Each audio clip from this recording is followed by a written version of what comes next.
আজকে পশ্চিমবাংলার মুখ্যমন্ত্রী হিসেবে শপথ গ্রহণ করেছেন শুভেন্দু অধিকারী এবং এরপর থেকে আলোচনা আরো তুঙ্গে ওঠে যে এপারের রাজনীতির প্রেক্ষাপট কি ওপার বাংলায় প্রভাব পড়বে।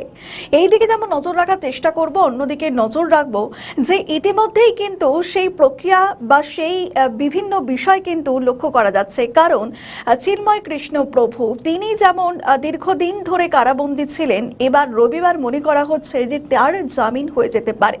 ইতিমধ্যেই তার কয়েকটা জামিন হয়ে গিয়েছে, আর কয়েকটা বাকি রয়েছে, সেটা রবিবার সম্পন্ন হবে। অনেকে বলছেন যে ভারত যে শর্তগুলি বাংলাদেশকে দিয়েছিল সেগুলো এবার পূরণের পথে।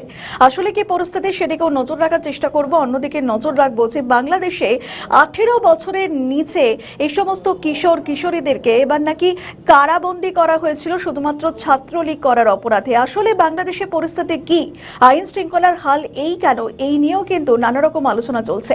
সেদিকে আমরা নজর রাখার চেষ্টা করব। অন্যদিকে নজর রাখবো ভারত বাংলাদেশের সম্পর্কের সমীকরণ, বিশেষ করে যখন পশ্চিম বাংলায় এই পট পরিবর্তন এলো, তার পরিপ্রেক্ষিতে বাংলাদেশ ভারতের সম্পর্ক এখন কোন জায়গায় দাঁড়ায় সেদিকে যেমন নজর রাখবো। অন্যদিকে বিএনপি সরকার যে সমস্ত সংকটকালীন পরিস্থিতির মধ্যে দিয়ে যাচ্ছে, একাধিক প্রশ্নে জর্জরিত, তখন তারেক রহমান কি বক্তব্য রাখছেন জাতির উদ্দেশ্যে, বাংলাদেশবাসীর উদ্দেশ্যে, সেদিকেও নজর রাখার চেষ্টা করব আমাদের বিশেষ প্রতিবেদন আকারে।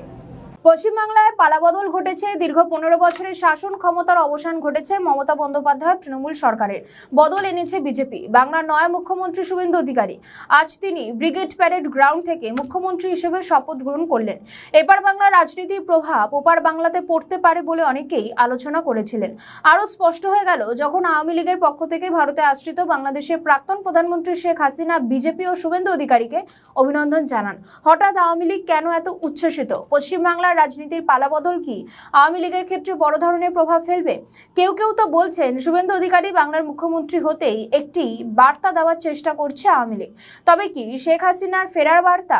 আজ প্রধানমন্ত্রী নরেন্দ্র মোদী এবং স্বরাষ্ট্রমন্ত্রী অমিত শাহর উপস্থিতিতে বাংলার নবমতম মুখ্যমন্ত্রী হিসেবে শপথ গ্রহণ করলেন শুভেন্দু অধিকারী। এরপর প্রশ্ন, ওপার বাংলা অর্থাৎ বাংলাদেশের কি প্রভাব পড়বে? আমাদের নতুন পেজ সাবস্ক্রাইব করুন আরও বাংলাদেশের খবর পেতে। ইতিমধ্যেই আওয়ামী লীগের পক্ষ থেকে শেখ হাসিনা বিজেপি ও শুভেন্দু অধিকারীকে ধন্যবাদ দিলেন। পাশাপাশি বিজয়ীদের উত্তরোত্তর সাফল্য কামনা করেছেন তিনি। তবে কি আওয়ামী লীগের ফেরার আশা দেখছেন শেখ হাসিনা? সূত্র মারফত খবর, শুভেন্দু অধিকারী নির্বাচনে জয়ী হতেই শেখ হাসিনা তাকে ফোন করে শুভেচ্ছা বার্তা পাঠিয়েছেন। এখানেই অনেকগুলো প্রশ্ন রয়েছে। 2024-এর 5ই আগস্ট শেখ হাসিনা সরকারের পতন ঘটেছে।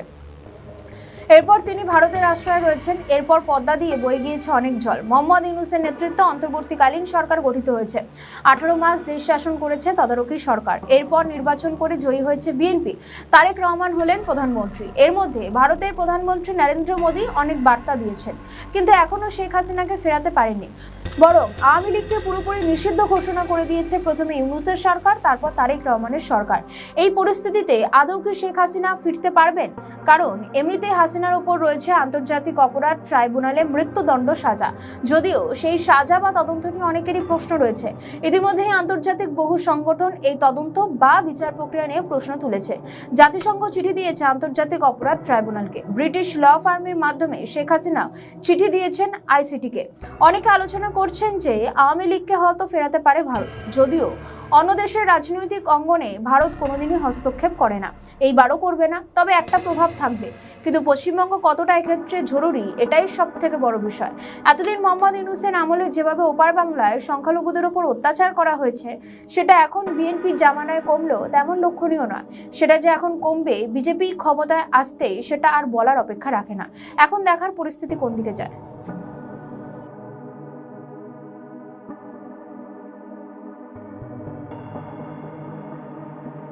আমাদের ভিডিও ভালো লাগলে লাইক ও শেয়ার করুন, কমেন্ট সেকশনে আপনাদের মতামত জানান।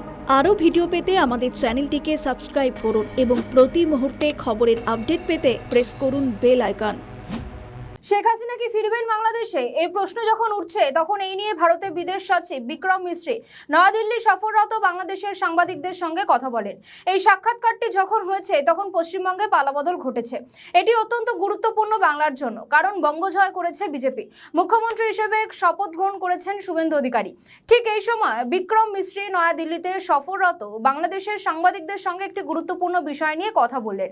শেখ হাসিনাকে বাংলাদেশে ফেরাতে কি ভূমিকা রাখছে ভারত, কিংবা আদতে দেশে ফেরাতে কোনো উদ্যোগ নিচ্ছে কিনা ভারত, সেটারই উত্তর দেন বিক্রম মিশ্রে। আমাদের নতুন পেজ সাবস্ক্রাইব করুন আরও বাংলাদেশের খবর পেতে। সোমবার বাংলাদেশের সাংবাদিকদের বলেন, পারস্পরিক মর্যাদা ও স্বার্থের ভিত্তিতেই বাংলাদেশ ভারত সম্পর্ক পরিচালিত হবে। বাংলাদেশ তার অগ্রাধিকার ঠিক করলে আমরা আলোচনায় বসতে প্রস্তুত।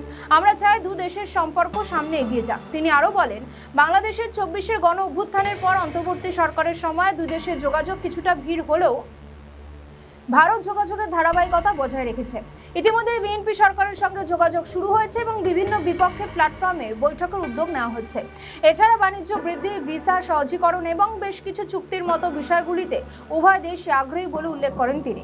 তিস্তা ও গঙ্গার জলবন্টন ইস্যুতে তিনি বলেন, যৌথ নদী কমিশনের মাধ্যমে এই বিষয়ে আলোচনা অব্যাহত থাকবে।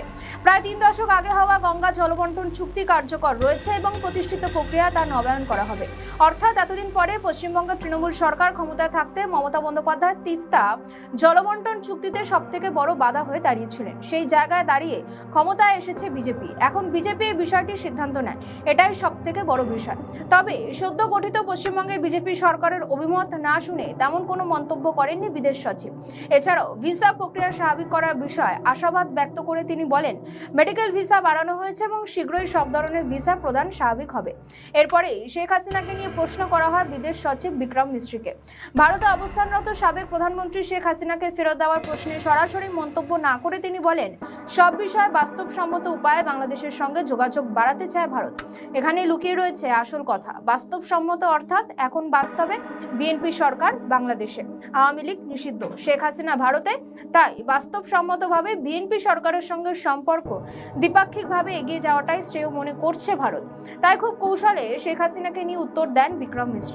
অর্থাৎ শেখ হাসিনাকে নিয়ে পরবর্তীকালে পদক্ষেপ করলেও ভারত খুব কৌশলীভাবে পদক্ষেপ করবে, সেটা বলাই বাহুল্য।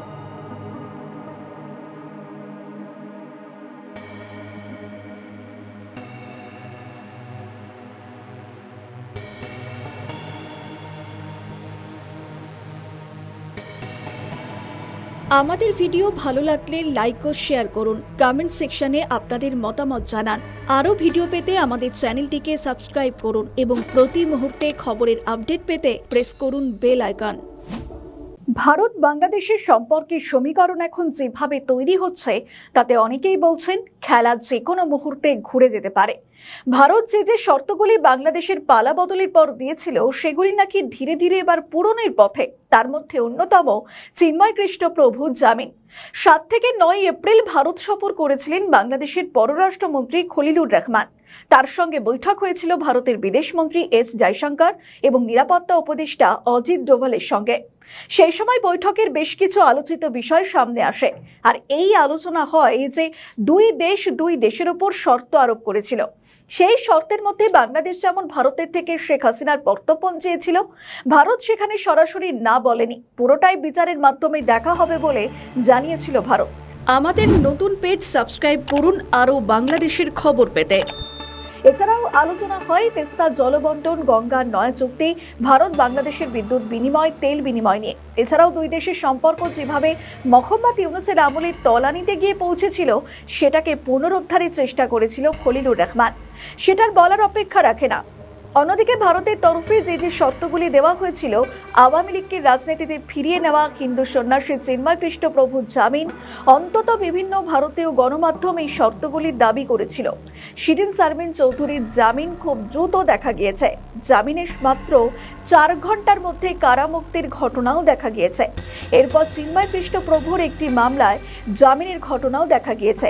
এছাড়াও আরও কয়েকটি মামলা মোহাম্মদ ইউনূস সাজিয়েছেন, সেগুলি শুনানি শেষ হয়েছে। 5টি মামলার শুনানি শেষ হয়েছে বলে জানা যাচ্ছে। হত্যা সহ পৃথক 5 মামলায় বাংলাদেশ সম্মিলিত সনাতনী জাগরণ জোটের মুখপাত্র চিন্ময় কৃষ্ণ দাস ব্রহ্মচারীর জামিনের বিষয়ে হাইকোর্টের জারি করা রুল শুনানি শেষ হয়েছে। শুনানি শেষে বিচারপতি কে এম জাকি সরওয়ার ও বিচারপতি শেখ আবু তাহেরের সমন্বয়ে গঠিত হাইকোর্ট বেঞ্চ আগামী রবিবার রায় ঘোষণার দিন ধার্য করেছেন। আদালতে চিন্ময় দাসের পক্ষে আইনজীবী অপূর্ব কুমার ভট্টাচার্য শুনানিতে ছিলেন। আদালতে চিন্ময় দাসের পক্ষে আইনজীবী অপূর্ব কুমার ভট্টাচার্য শুনানিতে ছিলেন এবং এর আগে গত বছরের 1 সেপ্টেম্বর রুল জারি করেন হাইকোর্ট। জাতীয় পতাকা অবমাননার অভিযোগে রাষ্ট্রদ্রোহ মামলায় গত বছরের 30 এপ্রিল হাইকোর্টে চিন্ময় জামিন মঞ্জুরের পর ওই 5 মামলায় গ্রেপ্তার দেখানো হয়। এরপর চিন্ময় কৃষ্ণ দাসকে গ্রেপ্তারের পর তার জামিন নামঞ্জুর হলে তার অনুসারীদের হট্টগোলের প্রেক্ষাপটে আদালত প্রাঙ্গণে 2025 সালের 26 নভেম্বর সংঘর্ষ হয়। সাইফুল ইসলামকে পিটিয়ে ও কুপিয়ে হত্যা করা হয়, আর সেটা দায় পড়ে চিন্ময় কৃষ্ণপ্রভুর ঘাড়ে। এখন রবিবার রায় ঘোষণা করবে আদালত। অনেকে বলছেন ভারত যে শর্তগুলি দিয়েছিল সেটা পূরণ হতে চলেছে এদিন। এখন দেখার সেটা আদৌ পূরণ হয় নাকি উল্টো ফল দেখা যায়। আমাদের ভিডিও ভালো লাগলে লাইক ও শেয়ার করুন, কমেন্ট সেকশনে আপনাদের মতামত জানান। আরও ভিডিও পেতে আমাদের চ্যানেলটিকে সাবস্ক্রাইব করুন এবং প্রতি মুহূর্তে খবরের আপডেট পেতে প্রেস করুন বেল আইকন। বাংলাদেশের মানবাধিকার আদৌ কি বেঁচে রয়েছে? সরকারকে প্রশ্ন করবে কে? যে ভয়াবহ তথ্য সামনে এলো তাতে সরকারি ভাবমূর্তি আন্তর্জাতিক স্তরে ক্ষুণ্ণ তো হলোই, সেটার বলার অপেক্ষা রাখে না। কিন্তু প্রশ্ন, পরিস্থিতি বদলাবে কি? ঘটনা হলো ছাত্রলীগ করার অপরাধী নাকি 18 বছরের নিচে শিশুদের বা নাবালক নাবালিকাদের ভিন্ন ভিন্ন মামলায় দোষী করে কারাগারে নিক্ষেপ করার অভিযোগ উঠছে। আর এই ঘটনা মোহাম্মদ ইউনূসের আমলেও দেখা গিয়েছিল।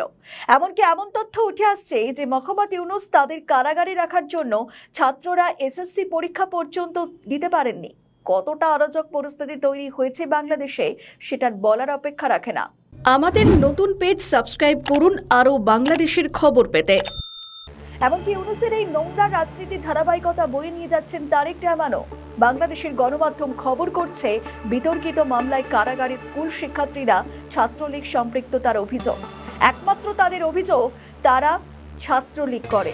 গত বছর অক্টোবরে পুলিশের হাতে আটক হওয়ার পর থানার অভিজ্ঞতা বলেছিলেন 16 বছরের কিশোর কাউসার হোসেন। এটা অবশ্য তার ছদ্মনাম। তার যেহেতু 18 বছর হয়নি তার নাম সামনে আনা হয়নি। তার বাবা আওয়ামী লীগের স্থানীয় নেতা ছিলেন।